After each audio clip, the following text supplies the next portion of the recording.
សួស្តីពុកម៉ែបងប្អូនទាំងអស់គ្នាថ្ងៃនេះខ្ញុំមកបបរត្រីហូបបងប្អូននេះគ្រឿងក្រៅខ្ញុំណាបងប្អូនហើយខ្ញុំបានថតអង្គឲ្យព្រោះដំបូងយើងត្រូវមកឆាអង្គបងប្អូនឆាអង្គវាឡើងឈឹងឡើងនេះណាបងប្អូនដូចដៀងកលីងតែវាមិនខ្លោចពេកក្រោយឡើងក្រៀមអញ្ចឹងណាបងប្អូនឆាអញ្ចឹងវាឈ្ងុយឆ្ងាញ់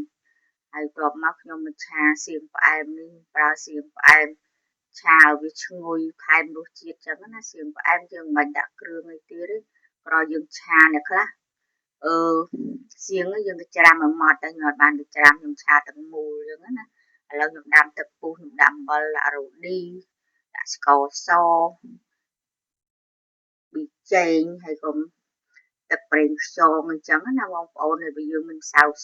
ហើយដុំស៊ុបខ្នុរយើងដាក់ទៀតតែខ្ញុំអត់មានទេបងប្អូនអញ្ចឹងខ្ញុំអត់ប្រើណា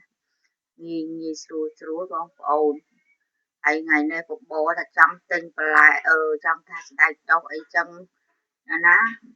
អត់បានទិញទៀតឥឡូវមានដាក់បន្លែការ៉ុតចូលថែមថាឲ្យប៉ៅវីតាមីនចឹងណាហើយក៏មកថាយើងគ្របទុកមកទុះឲ្យចាំដាក់ត្រីចូលព្រោះវាពុះខ្លាចឆ្អាបខ្លាចអីចឹងណាហើយបើត្រីបបរបើយើងចង់ពងក៏ពងដែរខ្ញុំអត់ពងខ្ញុំស្ងោរតែម្ដងแล้วខ្ញុំដាក់បាត់តេចូលតែត្រីហ្នឹងយើងស្ងោរឆ្អិនយូរដែរឥឡូវយើងស្រង់យកមកបេះដូចអ្នកលក់ចឹងពេលដែលយើងហូបបានយើងដាក់ត្រីចូលហើយយើងបេះទុកមកដល់ឡៃចឹងណាបងប្អូនងាយស្រួលមានអីពិបាកបងប្អូនក្រោយយើងចំណាយពេលឆាអង្គ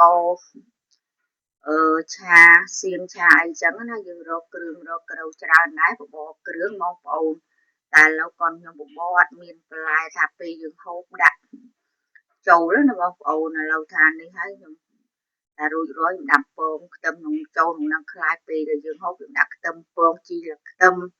ហើយដាក់ត្រីចូលអីចឹងណាបងប្អូនដូចគេអ្នកលក់ឲ្យឈ្ងុយឆ្ងាញ់តែគាត់ខ្ញុំអត់មានសណ្ដែកបដោះអីចឹងខ្ញុំ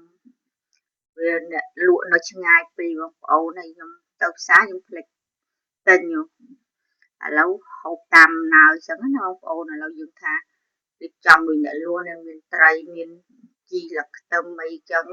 ដាក់ចូលមកហើយខ្ទឹមពងទៅដាក់សៀង